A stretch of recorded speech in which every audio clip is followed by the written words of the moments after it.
Welcome to today's Unconscious Bias training. My name is Susan Letterman White, and I'm your instructor. I applaud you for taking this step in learning more about how fast thinking and snap judgments can interfere with making the best and right decisions. I hope that when you leave today, you'll say to yourself, I never thought of that before. When you're ready, please click the Start button on the screen or press Enter on the keyboard. Please take a minute to familiarize yourself with the player settings. At the left side, you can check the course's menu, glossary, and notes, and also use the search bar function at the bottom. You will find definitions for unfamiliar terms you hear today in the glossary. Click Notes to see captions. At the top right, you are able to see and download resources.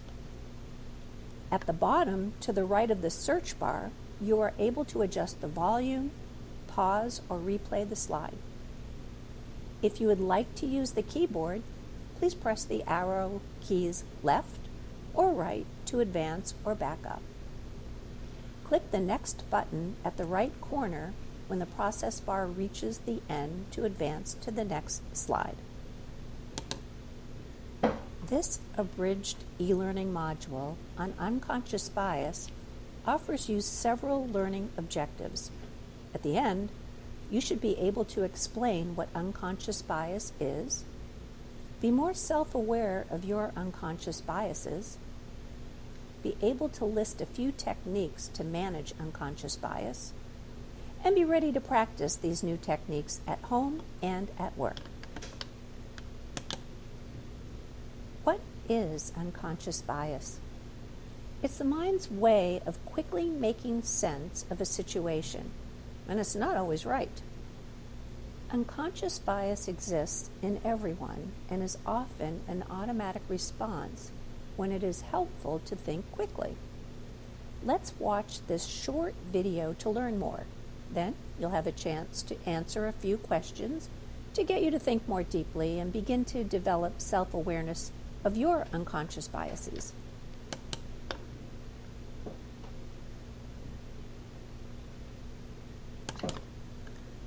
How did you feel watching a video that wasn't from or about an institution in your country? What did you think about the point the speaker made about listening to a woman's voice rather than a man's? Unconscious bias is a hidden preference or predisposition for or against something. One form of unconscious bias is often called implicit bias. Implicit bias refers to the mind's way of quickly judging a person or the person's actions based on the person's social identity. It's the pull we feel toward people we think share dimensions of our social identity. Some dimensions of social identity are sexual orientation, race, ethnicity, nationality, age, religion, ableness, physical appearance, socioeconomic status, gender identification, and marital or parental status. How often are we aware of our unconscious biases? Never! It's unconscious.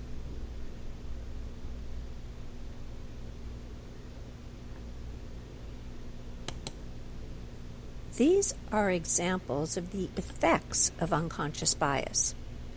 If we do not slow down our thinking, we may make assumptions about the value of information based on the tone of voice delivering that information. For example, a British accent to an American ear may sound more professional and trustworthy. Although this may be changing slowly, in the United States, the statistics on female CEOs of Fortune 500 companies reached an all-time high of a mere 7.4% in 2020, with 37 women heading major firms, according to research by the Pew Research Center, a nonpartisan fact tank that informs the public about the issues, attitudes, and trends shaping the world.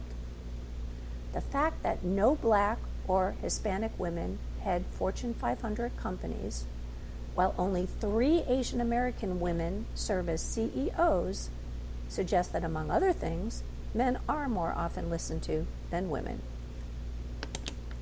Now that you know a little bit about how unconscious bias can affect our decisions about other people, it's time to learn about options to slow down our fast thinking when it unfairly impacts others. For example, in workplace conversations, some people are listened to more than others. Some people talk more than others. Some people are talked over and interrupted. Sometimes people mean one thing when they say something, but their words have a different impact on others. We are going to spend a little time talking about how we can talk together and work together more effectively when we all have different backgrounds and life experiences. Here are the techniques. Listen to understand without interruption. Ask clarifying questions. Suspend judgment. Be curious. Check for understanding. Criticize ideas, not individuals. Commit to learning, not debating. Avoid assumptions about anyone here or generalizations about social groups. Do not ask individuals to speak for their perceived social group. The next part is the quiz section. Please take the quiz and try your best to pass it. Good luck! If you are using a mouse, pick one option, then click the Submit button at the bottom right. Go to the next page by clicking Continue. If you are using a keyboard, use Tab and arrow up and down on the keyboard to pick your answer, then press Enter to submit. Press right arrow key on the keyboard to go to the next slide.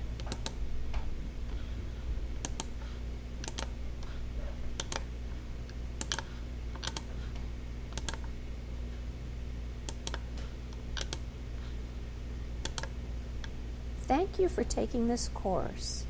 You are able to leave this course by clicking the Exit button or press Escape on the keypad.